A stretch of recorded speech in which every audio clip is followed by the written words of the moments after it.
नमस्कार दोस्तों। तो चलिए डिस्कशन शुरू करते हैं। आज फिर चलिए करेंट अफेयर से शुरुआत करते हैं। चर्चित राष्ट्रीय महिला और चर्चित अंतर्राष्ट्रीय महिला था। चलिए तो शुरू करते हैं। इस पर नहीं देखिए कोई नीचे, ठीक है? ठीक है। एक आदमी पे हमको डाउट लगता रहता है, समझ ही रहे हैं। चलिए ठीक है, ये हटा दिया। हाँ कुछ नहीं हटेगा, डिस्कशन है एकदम एकदम। चलिए ठीक है। भारतीय सेना की पहली महिला कॉम्बैट एविएटर कौन है? भारतीय महिला यानी भारतीय सेना की पहली महिला कॉम्बैट एविएटर यानी भारतीय सेना की पहली महिला कॉम्बैट एविएटर कौन है? Combat aviator. हाँ। कॉम्बैट आप बोलिए। अभिलाषा बराक। हाँ, अभिलाषा बराक। ओ आज का क्या हाल है आज बंदा, अभिलाषा बराक, ठीक है। भारत की पहली महिला एम्बुलेंस ड्राइवर है। ये नहीं, गलत बात है, डिस्कशन का ही अति नहीं होता है। देख के नहीं बता सकते हैं, ठीक है? गलत बात हो जाएगा, देखना नहीं है। डिस्कशन का मतलब वैसे नहीं है कि पूरा एकदम कंप्लीट का क्या था क्या ही है। चलिए ठीक है। भारत की पहली महिला एम्बुलेंस ड्राइवर कौन है? बीरा लक्ष्मी। हाँ, बीरा लक्ष्मी। हाँ, एम बीरा लक्ष्मी। चलिए ठीक है। नौसेना की पहली महिला पायलट कौन है? नौसेना की पहली महिला पायलट कौन है? पास। शिवांगी अति सिंह न है और दोसर जोशी माने शिवांगी जोशी। नौसेना की पहली महिला बोले नौसेना की पहली महिला पायलट शिवांगी जोशी है। और सबसे युवा सांसद कौन है महिला में? चंद्रानी मुर्मू। चंद्रानी मुर्मू। वायुसेना की पहली महिला फ्लाइट इंजीनियर कौन है? Flight engineer. हाँ, कुंदनी गुप्ता है। वायुसेना की पहली महिला फ्लाइट इंजीनियर हिना जसवाल है। चलिए, सुप्रीम कोर्ट में जज बनी पहली महिला वकील कौन है? सुप्रीम जज पहली महिला वकील। हाँ, सुप्रीम कोर्ट में जज बनी पहली में, हाँ, इंदु मल्होत्रा। चलिए गुड, एकदम आते क्या हाल है? आधा घंटा में, हाँ आ रहा आधा घंटा। पहली महिला चेयरमैन कौन है सेल का? सेल के पहली महिला चेयरमैन? पास। सोमा मंडल। सोमा मंडल। बताइए, पीछे क्वेश्चन था, इधर पास पास बोल रहा है, यानी पीछे से रिवाइज नहीं कर रहा है। चलिए ठीक है। भारत की सबसे युवा महिला पायलट कौन है? भारत की सबसे युवा महिला पायलट आप बताइए। पास। आप बताइए। महिला पायलट है। हाँ, सबसे युवा महिला पायलट भारत की आयशा बजाज ना, आयशा अजीज, आयशा अजीज। हाँ, आयशा अजीज। हाँ ठीक है। चलिए, ONGC की पहली महिला अध्यक्ष कौन है? ONGC की पहले महिला अध्यक्ष। हाँ, ONGC की पहला माने तेल एवं प्राकृतिक गैस निगम, तेल एवं प्राकृतिक निगम के ONGC के। हाँ, ONGC के अलका मित्तल के। हाँ, अलका मित्तल। चलिए, अलका मित्तल है। 8000 मीटर से ऊपर 5 चोटियों को फतह करने वाली पहली भारतीय महिला, यानी 8000 मीटर से ऊपर 5 चोटियों को फतह करने वाली पहली भारतीय महिला कौन है? प्रियंका। हाँ, प्रियंका मोहिते। प्रियंका मोहिते है। चलिए, भारतीय सेना की पहली महिला स्काई ड्राइवर, भारतीय सेना की पहली महिला स्काई ड्राइवर कौन है? लांस नायक। चलिए आप बताइए। नायक मंजू। हाँ, नायक मंजू, ठीक है। चलिए, एक दिन के लिए मुख्यमंत्री जो उत्तराखंड की थी उसका नाम क्या है? सृष्टि कुछ है। सृष्टि गोस्वामी। सृष्टि गोस्वामी। पहली महिला अध्यक्ष भारतीय ओलंपिक संघ के कौन है? PT उषा। PT उषा। चलिए, बहुत बढ़िया से आगे क्या है इधर। चलिए, भारतीय टेबल टेनिस संघ के पहली महिला अध्यक्ष कौन है? पास। मेघना ऐसा नहीं कुछ। अहलावत, यानी मेघना अहलावत है। चलिए, सेबी की पहली महिला अध्यक्ष कौन है? सेबी के माधवीपुरी बुच है। हाँ, माधवीपुरी बुच है सेबी की पहली महिला अध्यक्ष। चलिए, JNU की पहली महिला कुलपति कौन है? धूलीपुरी पंडित। कौन है? शांति श्री धूलीपुरी पंडित, ठीक है। चलिए, भारत की पहली महिला लड़ाकू विमान पायलट कौन है? भारत की पहली महिला लड़ाकू विमान पायलट शिवांगी सिंह ना, ये है भावना कांत। हाँ, भावना कांत है, शिवांगी सिंह नहीं। वो तो नौसेना की पहली महिला पायलट है, नौसेना की पहली महिला पायलट है ई अथी शिवांगी जोशी। हाँ आती हुए पहली महिला फाइटर है पायलट, वो है शिवांगी सिंह। चलिए ठीक है, तो अब आप बता दीजिए भारत की सबसे युवा महिला पायलट कौन है? इससे पहले पूछे हुए थे। सबसे युवा महिला पायलट, हाँ आप बताइए। कुंदनी अजीज है। हाँ आयशा अजीज है कुंदनी नहीं, आयशा अजीज है, आयशा अजीज है। चलिए ठीक है, जूलॉजिकल सर्वे ऑफ इंडिया की पहली महिला निदेशक कौन है? यानी जूलॉजिकल सर्वे ऑफ इंडिया की पहली महिला निदेशक कौन है? पास बताइए। अक्षर बोलता है। पास का मतलब दोस्तों ये नहीं समझिएगा कि किसी क्वेश्चन का आंसर है। पास का मतलब है कि सरेंडर बोल दिया, याद करके नहीं आया। ठीक है, जैसे में ध्रुति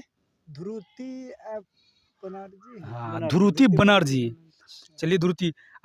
सीसर की पहली महिला निदेशक, सीसर यानी माने वैज्ञानिक, माने वैज्ञानिक औद्योगिक के जो है ना निदेशक। हाँ बताइए। है ना नाला थम्बी कलाई सेल्वी। पहली महिला ये जो इनको इसका प्रभार मिला था। चलिए तो लगभग इसमें का पूरा हो गया है, चर्चित राष्ट्रीय महिला का लगभग पूरा एकदम बढ़िया से हो गया है। अब चलिए अब आते हैं चर्चित अंतर्राष्ट्रीय महिला में। चलिए इटली की पहली महिला प्रधानमंत्री, यानी इटली की पहली महिला प्रधानमंत्री कौन है? जॉर्जिया स्लोवा है। देखिए कितना भी कहने के बाद भी चुरा के देखिए रहा है, तो आप लोग कमेंट करके बता दीजिए। थोड़ा पढ़ना भी जरूरी है आदमी को, इंसान को। ठीक है चलिए ठीक है, इटली की पहली महिला प्रधानमंत्री जॉर्जिया, आप बताइए। जॉर्जिया स्लोवा होगा। Giorgia Meloni, Giorgia Meloni. चलिए ठीक है, आप बताइए IMF की पहली उप प्रबंध निदेशक कौन है? IMF की पहली राजीव कुमार। प्रबंध निदेशक महिला में अंतर्राष्ट्रीय IMF जानबे करते भारतीय मुद्रा कोष ने, अंतर्राष्ट्रीय मुद्रा कोष है। आप बताइए। गीता गोपीनाथ। हाँ गीता गोपीनाथ, बहुत बढ़िया। पहली हिंदू महिला पुलिस अधिकारी पाकिस्तान के। चलिए अब हमको तोप का पूछना पड़ेगा। नहीं देखे। हाँ पहली हिंदू महिला पुलिस अधिकारी के पाकिस्तान के कौन है? मनीषा रमटा है। हाँ रोपेटा, मनीषा रोपेटा। पाकिस्तान की पहली ट्रांसजेंडर डॉक्टर कौन है? डॉक्टर हिना सारा गिल। सारा गिल। यूरोपीय आयोग की पहली महिला अध्यक्ष कौन है? मैंने पहली बार बनी थी यूरोपीय, अभी तो दूसरा चेंज हो गया। यूरोपीय के जो अध्यक्ष, यूरोपीय के अभी अध्यक्ष दूसरा चेंज हो गया है। जो कि वो मेट्स अथी है, वो उसका नाम है, अभी तो मैंने अभी महिला प्रथम थी तो ये है उर्सुला वॉन डेर लियोन, लेकिन ये अब चेंज हो गई है, अब आ गया है मेट्स। देख लेते हैं एक बार पीछे। हाँ यहाँ पे है मेट्सोला, माने माल्टा के है, अभी जो वर्तमान में चेंज हुआ है। चलिए न्यूजीलैंड की पहली भारतीय मूल की मंत्री, माने न्यूजीलैंड में पहली भारतीय मूल की कोई मंत्री बनी, उसका नाम क्या है? बोलिए। न्यूजीलैंड में प्रियंका राधाकृष्णन। हाँ WTO की पहली महिला महानिदेशक। WTO का मतलब होता है कि विश्व व्यापार संगठन के WTO को पहली महिला निदेशक। दोस्त बताइएगा। पीछे भी था, ये पीछे भी था। Ngozi Okonjo-Iweala. हाँ चलिए हंगरी की पहली महिला राष्ट्रपति, माने हंगरी की पहली महिला राष्ट्रपति कौन है? कैटलिन नोवाक, यानी कैटलिन नोवाक है। चलिए स्लोवेनिया की पहली महिला राष्ट्रपति कौन है? स्लोवेनिया की पहली महिला राष्ट्रपति स्लोवेनिया के है नताशा पीर्क। हाँ मूसर, नताशा पीर्क मूसर। हाँ पाकिस्तान की पहली माने पाकिस्तान की पहली महिला मुख्य न्यायाधीश कौन है? महिला में। हाँ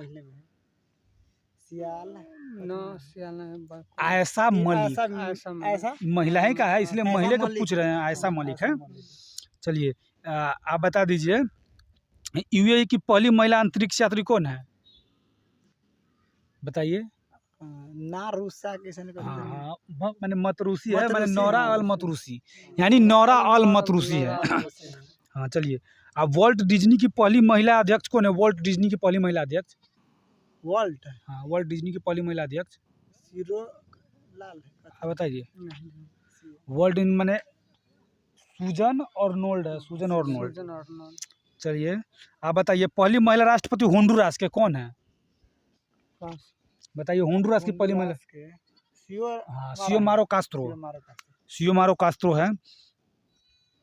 अब लगभग ओलंपिक में हिस्सा लेने वाली पहली ट्रांसजेंडर कौन है? ओलंपिक में हिस्सा लेने वाली पहली ट्रांसजेंडर लॉरेन हवर्ड। हाँ, लॉरेन हवर्ड। चलिए स्वीडन की पहली महिला प्रधानमंत्री। अभी स्वीडन जो है ना अभी बहुत न्यूज में है। नाटो के जो सदस्य इसको तुर्की जो है ना इसको स्वीकार नहीं कर रहा है नाटो के सदस्य में। फिनलैंड तो हो गया है वर्तमान में। तो ये क्या कहते हैं, स्वीडन के अभी कौन है प्रथम महिला प्रधानमंत्री, बता सकते हैं? Mandala Anderson. हाँ, मैंडेला एंडरसन। चलिए तो लगभग करंट अफेयर समाप्त हो गया है। अब साइंस पोर्शन में आते हैं। एकदम बढ़िया से पूछ रहे हैं, एक भी नहीं छूट रहा है, ठीक है। ऑल चीज़ आप लोगों को जो ये पीडी है ना, हर महीना खरीदने की ज़रूरत नहीं है। हम लोग ही डिस्कशन करेंगे, जो इसमें से आप लोग अपना मिला लीजिएगा। चलिए हम लोग हर एक महीना लेते हैं। थोड़ा उसको भगाइए, थोड़ा भगाइए उसको, भगाइए। चलिए तो साइंस पोर्शन शुरू करते हैं।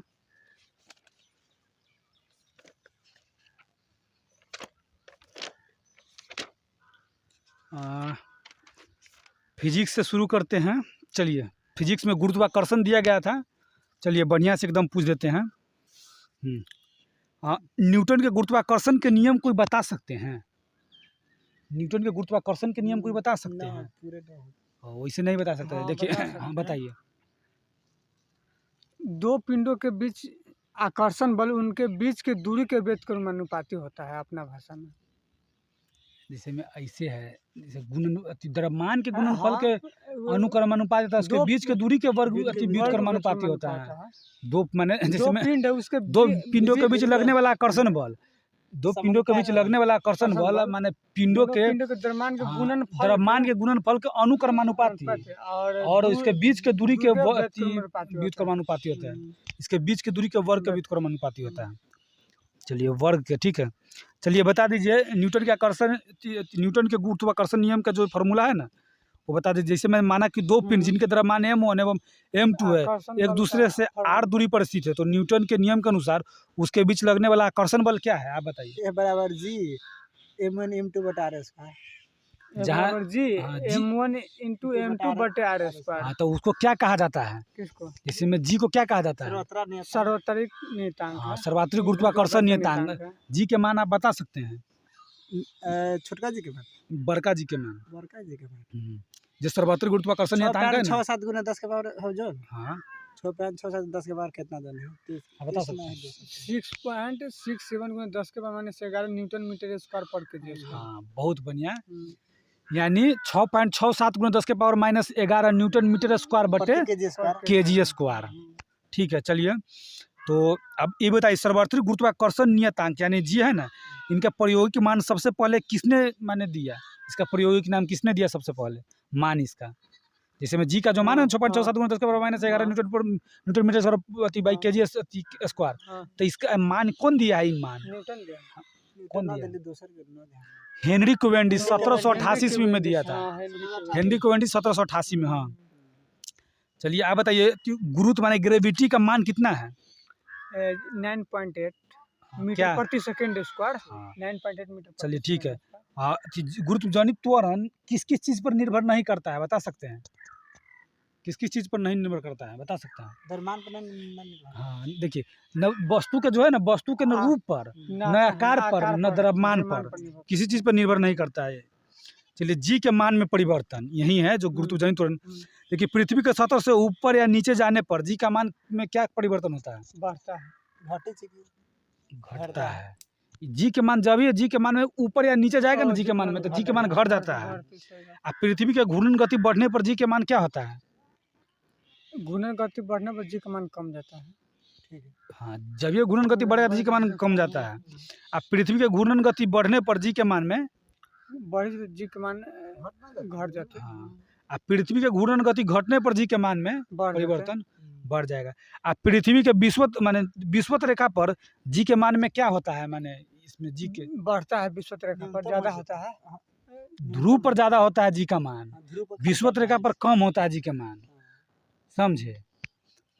चलिए, यदि पृथ्वी अपनी वर्तमान कोणीय चाल से 17 गुनी अधिक चाल से घूमने लगे तो भूमध्य रेखा पर रखे वस्तु के मान में क्या परिवर्तन होगा? शून्य। हाँ, यही भारहीनता की स्थिति है, यही भारहीनता की स्थिति है। चलिए, लेकिन ध्रुव पर जी के मान में कोई परिवर्तन नहीं होगा। तो तो ऐसी स्थिति में दिन की अवधि 24 घंटे से घटकर कितना हो जाता है? 84 मिनट। हाँ, माने 1.4 घंटा यानी 84 मिनट हो जाता है। यदि मान लीजिए तो घूम रहा था, यदि पृथ्वी अपनी अक्ष के परित घूमना ही बंद कर दे तो जी के मान में ध्रुव को छोड़कर बाकी शेष जगह पर क्या परिवर्तन होगा? कोई परिवर्तन नहीं, बढ़ जाते हैं, बढ़ जाएगा। बढ़ जाएगा। हाँ, जी के मान में सिर्फ कोई परिवर्तन नहीं होगा, बाकी सभी जगह वृद्धि हो जाता है। हाँ, माने ध्रुव को छोड़कर बाकी सभी जगह वृद्धि हो जाएगा जी के मान में। चलिए, लिफ्ट में पिंड का भार, जब लिफ्ट ऊपर की ओर जा रही हो तो लिफ्ट में स्थित पिंड का भार माने में क्या परिवर्तन होगा? बढ़ेगा। दोस्त, बढ़ेगा। जब लिफ्ट नीचे जा रहा है तो कम है, कम जाता है। जब लिफ्ट एक समान वेग से ऊपर नीचे कर रहा है तो कोई परिवर्तन नहीं, अपरिवर्तित रहेगा। चलिए, यदि नीचे उतरते समय लिफ्ट की डोरी टूट जाएगी तो मुक्त अवस्था की पिंड भार नीचे गिर जाएगी। ऐसी स्थिति में लिफ्ट का पिंड का भार क्या हो जाएगा? शून्य हो जाएगा। यही भारहीनता की स्थिति भी है। चलिए, यदि लिफ्ट के नीचे उतरते समय लिफ्ट का त्वरण माने लिफ्ट के नीचे उतरते समय लिफ्ट का जो त्वरण है ना गुरुत्वीय त्वरण से अधिक होता था, इस स्थिति में माने क्या परिवर्तन होगा? जो व्यक्ति है ना लिफ्ट के अथी से छत से टकरा जाएगा। हाँ, लिफ्ट के जो फर्श से आके फिर ऊपर छत में जाके माने टकरा जाएगा, ऊपर जाकर सड़ जाएगा छत से। चलिए, किसने सबसे पहले यह निष्कर्ष निकाला कि निर्वात में सभी वस्तुएं समान त्वरण से गिरती है? माने निर्वात में सभी वस्तुएं तो समान त्वरण से गिरती है और एक ही साथ जमीन पर पहुंचती है। यह सबसे पहले किसने बताया? बताइए। गैलीलियो ने बताया था। चलिए, अब बताइए, प्रत्येक ग्रह सूर्य के चारों ओर माने किस प्रकार की परिक्रमा करता है? किस प्रकार की माने कक्षा में? हाँ, दीर्घ वृत्ताकार में। अब प्रत्येक ग्रह का क्षेत्रीय वेग क्या होता है? प्रत्येक ग्रह का क्षेत्रीय वेग, हाँ, ठीक है। प्रत्येक ग्रह का क्षेत्रीय वेग नियत रहता है। इसके कारण ही सूर्य के नजदीक स्थित ग्रह का वेग जो है ना अधिक हो जाता है और दूर स्थित कम हो जाएगा। ठीक है। और सूर्य के चारों ओर एक चक्कर लगाने में जितने समय लगता है उसे क्या कहा जाता है? परिक्रमण काल। हाँ, सूर्य के चारों ओर एक चक्कर लगा गया तो परिक्रमण काल कहा जाता है। चलिए, इसका अति बता सकते हैं। परिक्रमण काल का वर्ग ग्रह के सूर्य से औसत दूरी के किसके अनुक्रमानुपाती होता है? टी के पावर 4 के। ठीक है, टी तो है, वर्ग है, माने तो दूरी के क्या 4 नहीं होगा, 3 होगा, माने घन होगा, दूरी के क्यू होगा। हाँ, यानी परिक्रमण काल का वर्ग जो है ना ग्रह की सूर्य से औसत दूरी के घन के अनुक्रमानुपाती होता है। माने टी के स्क्वायर समानुपाती आर के क्यू हो जाएगा। और माने इसका मतलब है कि सूर्य से अधिक दूर ग्रहों का परिक्रमण काल, सूर्य से अधिक स्थित ग्रह का परिक्रमण काल कम होता है। परिक्रमण काल सूर्य से अधिक दूरी पर परिक्रमण कम होता है। कम माने नजदीक स्थित ग्रह का परिक्रमण काल नजदीक स्थित ग्रह का परिक्रमण ज़्यादा होगा, क्योंकि बुध सबसे नजदीक में तो 88 दिन लगता है और सबसे दूर है वरुण, उसको 165 वर्ष लगता है। देखिए, सबसे पहले क्या कहते हैं, IAU ने यम को यानी प्लूटो को ग्रह की श्रेणी से निकाल दिया, इसीलिए अब दूरस्थ ग्रह कौन हो गया है? वरुण ने तो पहले ही प्लूटो था। किसी उपग्रह के चारों ओर परिक्रमा करने वाले पिंड को उस ग्रह का क्या कहा जाता है? किसी ग्रह के चारों ओर परिक्रमा करने वाले पिंड को उस ग्रह का क्या कहा जाता है? उपग्रह, जैसे कि चंद्रमा पृथ्वी का उपग्रह। देखिए, उपग्रह का कक्षीय चाल यानी उपग्रह का कक्षीय चाल, उपग्रह की कक्षीय चाल पृथ्वी तल से उसकी किस चीज़ पर निर्भर करता है? दूरी पर, ऊंचाई जिसको बोलते हैं। हाँ, ठीक है, ऊंचाई पर निर्भर करता है। अब पृथ्वी जब उपग्रह का जो कक्षीय चाल है ना, पृथ्वी तल से जितना दूरी होगा उसका कक्षीय चाल उतना कम होगा। जितना दूरी होगा ना तो कक्षीय चाल कम हो जाता है। और वो परिक्रमण काल रहता है तो परिक्रमण काल अधिक हो जाता है। हाँ, परिक्रमण काल बराबर क्या होता है? अथी के दूरी बटा चाल है कक्षा की परिधि कक्षा का बटे परिधि कक्षीय बटा के चाल। चाल। कक्षा का परिधि बटा हाँ देखिए जैसे में ऊपर है कक्षीय चाल भी द्रव्यमान पर नहीं निर्भर करता है, ऊंचाई पर निर्भर करता है। उसी प्रकार ऊपर का परिक्रमण काल भी द्रव्यमान पर नहीं निर्भर करता, ऊंचाई पर निर्भर करता है। ठीक है, चलिए तो भू अस्थायी उपग्रह इम्पोर्टेंट है, ये पूछा भी जाता है अधिकांश एग्जाम सब में। चलिए भू अस्थायी उपग्रह यानी यह किस प्रकार से गति करता, माने किस प्रकार से गति करता है भू अस्थायी उपग्रह? सूर्य के विपरीत की सूर्य के समान, पृथ्वी के सूर्य विपरीत की पृथ्वी के समान, पृथ्वी के समान समान है किधर से किधर? पश्चिम से पूरब। पश्चिम से पूरब। बहुत बढ़िया। चलिए इसका परिक्रमण काल लगभग माने पृथ्वी के परिक्रमण काल के समान होता है। चलिए यह उपग्रह माने भू अस्थायी उपग्रह लगभग पृथ्वी तल से कितनी ऊंचाई पर दूरी पर रहकर पृथ्वी का परिक्रमा करता है? कितनी ऊंचाई पर? हाँ ऊंचाई बताइए। 36,000 पूछा हुआ क्वेश्चन है। ठीक है, चलिए भूतुल्यकालिक कक्षा में संचार उपग्रह स्थापित करने का संभावना सबसे पहले किसने दिया? क्लार्क ने। हाँ आर्थर सी क्लार्क ने। चलिए फिजिक्स में आप बात नहीं करके आए हैं क्या? कहाँ तक ये पूरा वो चैप्टर था ये अपने को पहले के याद से इतना बार फिजिक्स तो वही बात ना कहते हैं, पहले इतना बार पढ़ लिए कि हम लोग को बहुत अनुभव हो गया। अगर थोड़ा भी आधा घंटा देंगे तो चैप्टर सब एकदम खत्म करते चल जाएंगे। लेकिन फिर भी वीवीआई क्वेश्चन आप पूछे हैं कितना बार? हाँ हम देखे वही सब नहीं देखा, ये पूरा चैप्टर था। तो चलिए ठीक है, अब आप बता रहे हैं पलायन वेग क्या है, थोड़ा समझा सकते हैं? पलायन वेग है ना 11.2 किलोमीटर प्रति सेकंड से फेंकेंगे ना किसी तो अपना इस दोबारा वो अपने कक्षा को प्राप्त कर देगा, नहीं आएगा दोबारा लौटेगा ही नहीं। पलायन से मतलब समझ लीजिए कि मैंने पलायन करके मैंने चला गया, कभी दोबारा आएगा। हाँ 11.2 किलोमीटर प्रति सेकंड की रफ्तार से उसको फेंकिएगा ना कोई चीज को तो पृथ्वी पर नहीं आएगा, वो अपने कक्षा को प्राप्त कर लेगा। चलिए उपग्रह के लिए कक्षीय वेग कितना होता है? उपग्रह कक्षीय 11.2 किलोमीटर प्रति सेकंड। उपग्रह के लिए कक्षीय वेग सूत्र जो है ना v0 बराबर √2gr। हाँ v0 बराबर √g/e। वहीं पलायन वेग है पृथ्वी तल के लिए पलायन वेग v बराबर √2g/e। तो इसीलिए मैंने पलायन वेग जो है ना कक्षीय वेग का √2 गुना होता है। इसीलिए यदि किसी उपग्रह का कक्षीय वेग को √2 गुना अर्थात 41% बढ़ा देंगे ना तो वह भी मैंने पलायन कर देगा अपने कक्षा से। चलिए तो फिजिक्स समाप्त हो गया बढ़िया से, एकदम बढ़िया से, एक भी क्वेश्चन नहीं छूट रहा है दोस्तों, बढ़िया से एकदम हो रहा है। चलिए तो अब आगे पूछ देते हैं जीव विज्ञान। जीव विज्ञान माने बायोलॉजी अब पूछ रहे हैं। चलिए जीव विज्ञान राजधानी से था क्या? चलिए आप बताइए कोशिका की निर्जीव रचना को क्या कहा जाता है? क्रोमैटिन। कोशिका की निर्जीव रचना को क्या कहा जाता है? रसधानी कहा जाता है। यानी कोशिका का जो निर्जीव रचना होती है ना उसको रसधानी कहा जाता है। चलिए यह पादप कोशिका में माने रसधानी पादप कोशिका में कितने % भाग को घेरता है? 90%। 90%। चलिए बहुत बढ़िया। रसधानी एकल झिल्ली से आवृत होती है जिसे क्या कहा जाता है? माने रसधानी जो ना एकल झिल्ली से आवृत होती है उसे क्या कहा जाता है? टोनोप्लास्ट कहा जाता है।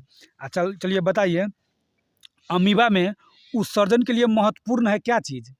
अमीबा में उत्सर्जन के लिए क्या चीज महत्वपूर्ण? उत्सर्जन के लिए है कुटपाद, संकुचन रसधानी। संकुचन रसधानी। हाँ संकुचन रसधानी। चलिए बताइए केंद्रक की खोज किसने किया था? केंद्रक? हाँ केंद्र खोज के लिए है आप बताइए। Robert brown. केंद्र की खोज रॉबर्ट ब्राउन ने किया था। आप बता दिए कोशिका के सबसे प्रमुख अंग कौन है? बहुत इंपॉर्टेंट, कोशिका के सबसे प्रमुख अंग केंद्रक। कोशिका के सबसे प्रमुख अंग केंद्रक है। कोशिका के प्रबंधक के समान कार्य करता है। माने होता है ना कोई चीज के प्रबंधक होता है ना, मेन आदमी के काम करता है कौन? वही केंद्रक के करता है। चलिए केंद्रक द्रव में यानी केंद्रक द्रव में धागेनुमा पदार्थ जाल के रूप में बिखरा दिखाई पड़ता है, उसे क्या कहा जाता है? क्रोमैटिन कहा जाता है। बहुत बढ़िया। क्रोमैटिन नाम किसने दिया है? माने क्रोमैटिन नाम फ्लेमिंग। बढ़िया। क्रोमैटिन नाम फ्लेमिंग ने दिया है। यही क्रोमैटिन जो ना हिस्टोन प्रोटीन एवं डीएनए के बना होता है। डीएनए का फुल फॉर्म होता है डीऑक्सी न्यूक्लिक एसिड। चलिए कोशिका विभाजन के समय माने कोशिका विभाजन के समय क्रोमैटिन सिकुड़ कर अनेक छोटे वो मोटे धागे के रूप में माने संगठित हो जाता है, उसे क्या कहा जाता है? कोशिका विभाजन के समय बात हो रहा है। कोशिका विभाजन के समय क्रोमैटिन सिकुड़ कर अनेक मोटे व छोटे धागों के रूप में संगठित होता है। इस धागों को क्या कहा जाता है? धागे नुमा कथी है? क्रोमोसोम यानी गुणसूत्र कहा जाता है। एकदम सही, गुणसूत्र। गुणसूत्र यानी क्रोमोसोम कहा जाता है। चलिए, और कोशिका के किस भाग में गुणसूत्र की संख्या निश्चित होती है? कोशिका के गुणसूत्र के संख्या बताइए। केंद्रक में। केंद्रक में आप बताइए। क्वेश्चन बढ़िया पूछी से आप दोबारा भूलेबो ना करती, भले याद रहे ना रहे। केंद्रक में। मानव में कितना जोड़ी माने क्रोमोसोम पाया जाता है? मानव में 23 जोड़ी, मतलब 46 का। आप बता दीजिए। 23 जोड़ी। बहुत बढ़िया, 23 जोड़ी। चिंपैंजी में? चिंपांजी में 47 का। 24। 48 को 24 जोड़ी। हाँ। वहीं मंकी में यानी बंदर में 21 जोड़ी। 21 जोड़ी। चलिए ठीक है। अब प्रत्येक गुणसूत्र में जेली के समान एक गाढ़ा भाग होता है। माने प्रत्येक गुणसूत्र में जेली के समान एक गाढ़ा भाग होता है, जिसे क्या कहा जाता है? मैट्रिक्स। मैट्रिक्स। हाँ, और वही मैट्रिक्स माने मैट्रिक्स में दो परस्पर लिप्टे महीन एवं कुंडलित सूत्र दिखाई पड़ता है, जिसे क्या कहा जाता है? बहुत इंपॉर्टेंट क्वेश्चन सब है। क्रोमोनीमाटा कहा जाता है। हाँ, प्रत्येक क्रोमोनीमाटा एक अर्ध गुणसूत्र होता है। हाँ, तो अर्ध गुणसूत्र होता है प्रत्येक क्रोमोनीमाटा। वही एक दोनों माने दो अर्ध गुणसूत्र मिलकर एक अथी बनाता है गुणसूत्र। चलिए, तो वही गुणसूत्रे को कहा जाता है इसका अंग्रेजी नाम है क्रोमैटिड। देखिए, इस प्रकार प्रत्येक गुणसूत्र दो क्रोमैटिड का बना होता है। चलिए, दोनों क्रोमैटिड एक निश्चित स्थान पर एक दूसरे से जुड़ा होता है। माने दोनों क्रोमैटिड माने वो गुणसूत्र बनता है ना, तो माने आधा की गुणसूत्र से बनता है, माने अर्ध गुणसूत्र से। तो वो दोनों अर्ध गुणसूत्र किस प्रकार से जुड़ा हुआ रहता है, उसे क्या कहा जाता है? जहाँ जुड़ के दोनों एक बनता है गुणसूत्र, उसे क्या कहा जाता है? सेंट्रीमियर।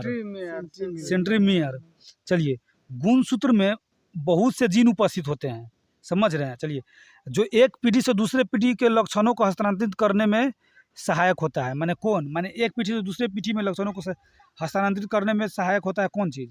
जीन। हाँ, वो जीन में डीएनए भी आप कह सकते हैं। कहीं डीएनए भी दिया रहता है, कहीं कहीं जीन भी दिया रहता है। चलिए, तो अब बताइए, हाँ, वंशागति का वाहक किसे कहा जाता है? वंशागति का वाहक किसे कहा जाता है? ठीक है। माने गुणसूत्र को। हाँ, तो उसी पर जीन रहता है वो। हाँ, लगभग माने ऑप्शन आएगा तो बनी अपना उसमें एक कोई दिया रहेगा ना। चलिए, क्रोमैटिन के अलावा केंद्र में एक सघन गोल रचना होता है। माने क्रोमैटिन के अलावा केंद्रक में एक सघन गोल रचना होता है, उसे क्या कहा जाता है? केंद्रिका कहा जाता है। चलिए, इसी में केंद्रिका में राइबोसोम के लिए आरएनए का संश्लेषण होता है। माने राइबोसोम निकालना है ना, तो आरएनए का संश्लेषण करके राइबोसोम निकाला जाता है इसमें। ठीक है। चलिए, डीएनए एवं आरएनए की संरचना पूछ रहे हैं। डीएनए की अधिकांश मात्रा किस चीज में होता है? डीएनए की अधिकांश मात्रा केंद्रक में। कुछ माइटोकॉन्ड्रिया में, कुछ हरित लवक में। चलिए, ठीक है। ये पूछा हुआ क्वेश्चन आप लोग से पूछ रहे हैं। डीएनए को क्या कहा जाता है? माने किस प्रकार का डीएनए होता है? पॉलीन्यूक्लियोटाइड। हाँ, पॉलीन्यूक्लियोटाइड होता है। ये पूछा हुआ क्वेश्चन है, बहुत बढ़िया क्वेश्चन है। चलिए, आप बताइए, डीएनए में उपस्थित क्षार कितने प्रकार के होता है? 2 प्रकार का। 4 बता सकते हैं नाम? हाँ। बताइए गुआनिन, थायमिन, साइटोसिन और एडेनिन। चलिए, ठीक है। डीएनए में अणु संख्या के आधार पर एडेनिन किससे जुड़ा हुआ रहता है? एडेनिन गुआनिन से। आप बताइए। थायमिन से। एडेनिन थायमिन से रहेगा और गुआनिन साइटोसिन से रहेगा। ठीक है। चलिए, माने आप बताइए, एडेनिन और थायमिन के बीच कितने हाइड्रोजन आबंध रहता है? एकल। 2 हाइड्रोजन आबंध रहता है। साइटोनिन माने साइटोसिन और गुआनिन में 3 हाइड्रोजन आबंध रहता है। ठीक है। चलिए, डीएनए के द्विकुंडलित संरचना मॉडल किसने प्रतिपादित किया? हाँ, डबल हरविंद सिंह खुराना। आप बताइए। ठीक है। वाटसन एवं क्रिक ने डीएनए के द्विकुंडलित संरचना मॉडल 1953 ईस्वी में वाटसन एवं क्रिक ने किया था, जिसके लिए 1962 ईस्वी में इसे नोबेल पुरस्कार दिया गया है। थोड़ा इधर हो जाइए, वीडियो में आइए। चलिए, ठीक है। तो और अब बताइए सभी अनुवांशिक क्रियाओं का संचालन करता है कौन? सभी अनुवांशिक क्रिया का संचालन करता है डीएनए जिसकी इकाई जीन होता है, ये प्रोटीन का संश्लेषण को भी नियंत्रित करता है। अब प्रयोगशाला में सर्वप्रथम डीएनए का संश्लेषण किसने किया है? हरगोविंद खुराना। बहुत बढ़िया है क्वेश्चन। देखिए आरएनए का संश्लेषण किससे होता है?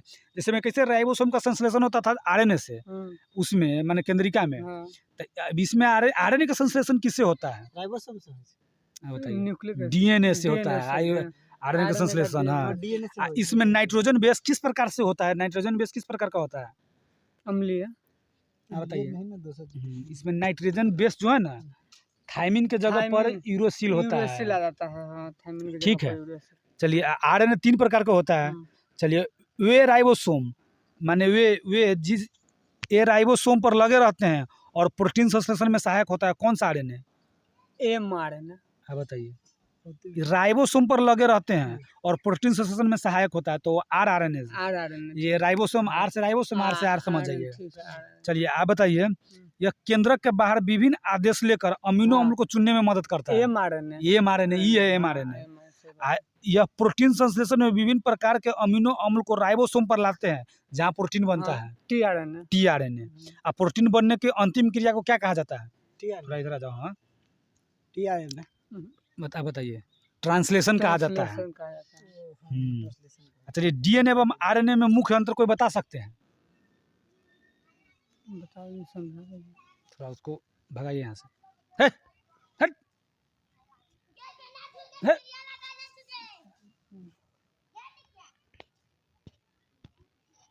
थोड़ा मारिए उसको, भगाइए। पेड़ पौधा हम लोग रोपते हैं और यहाँ बकरी सब आकर पेड़ पौधा खा जाता है। पेड़ पौधा हम लोग को भविष्य में बहुत ज़्यादा रोपना है, माने बहुत ज़्यादा रोपेंगे यानी वातावरण को शुद्ध करना है, तो हम लोग को पेड़ पौधा लगाना होगा। और यहाँ देखिए बकरी सब जो पेड़ पौधा के खा जाता है। भगाइए उसको। आइए अब आ जाइए। चलिए ठीक है। डीएनए एवं आरएनए में अंतर कोई बता सकते हैं? आप बता सकते हैं? जैसे में देखिए यह डीऑक्सीराइबोज शर्करा की बनी होती है, ये राइबोज शर्करा की बनी होती है आरएनए। इसमें बेस एडेनिन, ग्वानिन, थाइमिन और साइटोसिन होता है। इसमें आपको जाएगा बेस थाइमिन की जगह पर ना यूरोसिल बोले थे। डीएनए मुख्य केंद्र का पाया जाता है, केंद्र एवं कोशिका द्रव्य में पाया जाता है। चलिए पादप एवं जंतु कोशिका में मुख्य अंतर बता सकते हैं? पढ़े हुए बगल पीछे। पादप एवं अनुपस्थिति रहे छे आ उ जंतु में उपस्थिति रहे छे।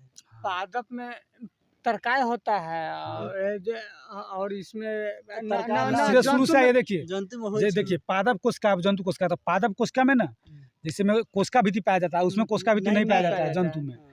फिर इसमें लवक पाया जाता है, उसमें लवक नहीं पाया जाता है। फिर इसमें तार का काय नहीं पाया जाता है, इसमें तार का काय पाया जाता है।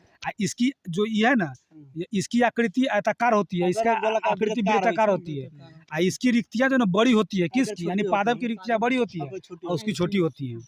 चलिए कोशिका अंग और उनके खोजकर्ता, कोशिका अंग और उनके खोजकर्ता पूछ रहे हैं। बताइए क्रोमेटिन का खोज किसने किया है? अभी पीछे क्रोमेटिन के बारे में तुम बताया। हाँ फ्लेमिंग। बताओ तुम ही बताया, तुम्हारे दिमाग में नहीं आई, कैसे इनको पता चल गया? देखिए है इसे बहुत तेज, लेकिन ये थोड़ा अभी समय नहीं दे पा रहा है, समझे? चलिए माइटोकॉन्ड्रिया का खोज किसने किया है? माइटोकॉन्ड्रिया का बेंडा अल्टमैन बेंडा नामकरण किया था। 1886 में अल्टमैन ने इसका खोज किया था। क्योंकि अंतर्द्रव्यी जालिका का खोज किसने किया है? अंतर्द्रव्यी जालिका का मतलब राइबोसोम का। हाँ राइबोसोम में उस पर उपस्थित होता है सीधा अंतर्द्रव्यी जालिका। बताइए एंडोप्लाज्मिक रेटिकुलम के बोल रहे हैं, बता सकते हैं? पार्टर किया है, पार्टर माने पार्टर या पोर्टर कहीं कहीं रहता है। चलिए क्रोमोसोम का खोज किसने किया है? क्रोमोसोम का गुणसूत्र का बताइए। हॉफमिस्टर। केंद्रक कला की खोज कौन किया है? हॉर्टविच। जीव द्रव्य का खोज किसने किया है? पुरकिंजे नामकरण किया है, तो कैसे देगा? खोज किया है डू जॉर्डिन। हाँ ये डूजार्डिन। राइबोसोम का खोज? राइबोसोम का खोज किया है पोर्टर। अरे पहले किया है, पहले जंतु पैलेट। राइबोसोम के जेई पैलेट पहले जंतु में, पहले जंतुओं में खोज हुआ था, उसके बाद जाके पादप में खोज हुआ है। ठीक है। आप बता दिए केंद्रिका की खोज किसने किया? केंद्रिका कौन? लिविंग ना बताइए। होते फोंटाना फोंटाना। फोंटाना किया है। चलिए आप बता दीजिए लाइसोसोम का खोज किसने किया है? CD डूबे। तुम बताओ गोल्जिका की खोज किसने किया है? कैमुनो गैल्जी गोल्जी, ठीक है। आप बताइए तारककाई की खोज किसने किया है? बोबेरी बोबेरी, ठीक है। आप बताइए क्लोरोप्लास्ट का खोज किसने किया है? स्चिम्पर स्चिम्पर किया है। केंद्र की खोज तो रॉबर्ट ब्राउन तो हो ही गया है। स्फीरोसोम का खोज किसने किया है? पर्नर।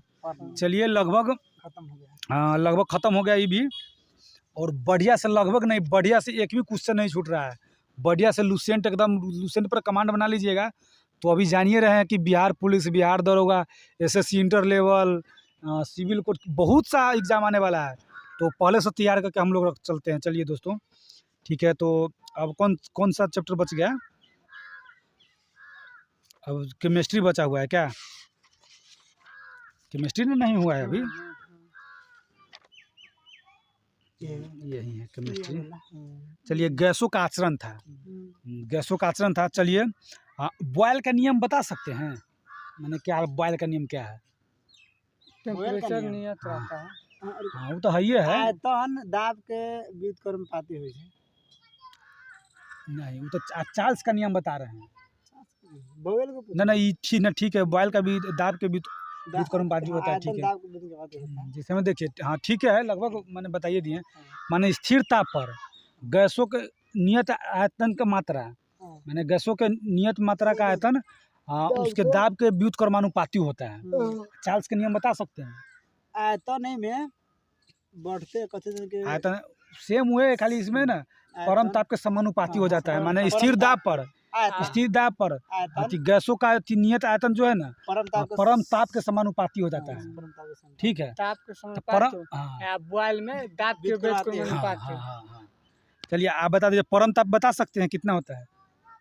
परम ताप हाँ 273 डिग्री C + T 0 के पावर से। हाँ ठीक है।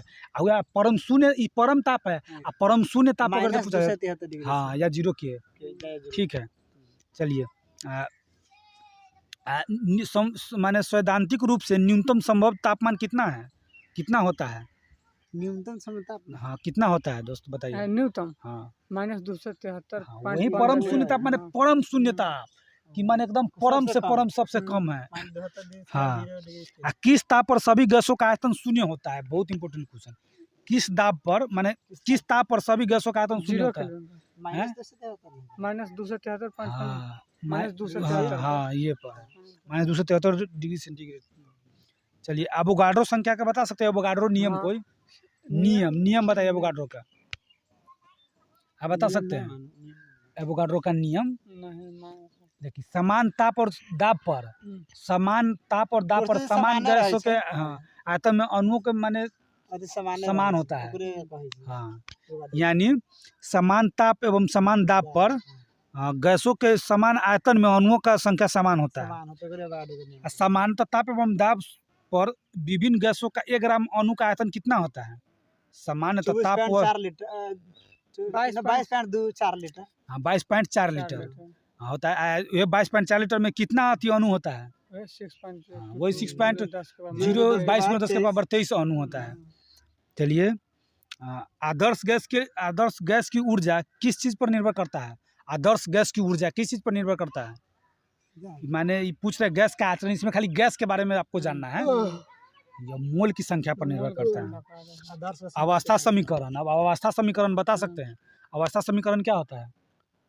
R1/R2 बराबर √D2/D1 बराबर में √। देखिए गलत, एकदम गलत। वो ग्राहम के गैसीय विसरण का नियम का बता रहे हैं, ठीक है। ग्राहम के गैसीय विसरण के नियम आप लोग बता रहे हैं। नियम पूछे आप? हाँ नियम तो नहीं याद है। आप चलिए जैसे मैं अवस्था समीकरण पूछे हैं, PV बराबर nRT, PV बराबर nRT, जहाँ R एक मोलर गैस स्थिरांक है, जहाँ n बराबर 1 मोल गैस के लिए होता है, समझ गया। घनत्व में अंतर रहते हुए, माने घनत्व में अंतर रहते हुए पृथ्वी के गुरुत्वाकर्षण के विरुद्ध गैसों के आपस में मिलने जुलने की स्वाभाविक प्रक्रिया को क्या कहा जाता है?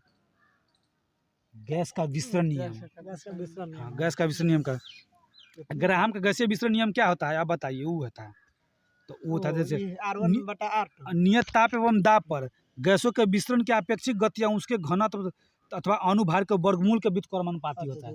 यानी R1/R2 बराबर रूट अंडर D2/D1 बराबर रूट अंडर M2/M1। चलिए, हाइड्रोजन गैस की विसरण की गति ऑक्सीजन गैस की विसरण की गति से कितनी गुनी अधिक होती है? 4 गुनी। 4 गुनी। तो दोस्तों ये रहा आज का डिस्कशन और बढ़िया से A to Z पूछ दिए हैं और इस वीडियो को आप देखकर फ़ायदा उठा सकते हैं। चलिए, हर रोज़ की भांति इसी तरह डिस्कशन चलता रहेगा। चलिए, तो जय हिंद, वंदे मातरम दोस्तों।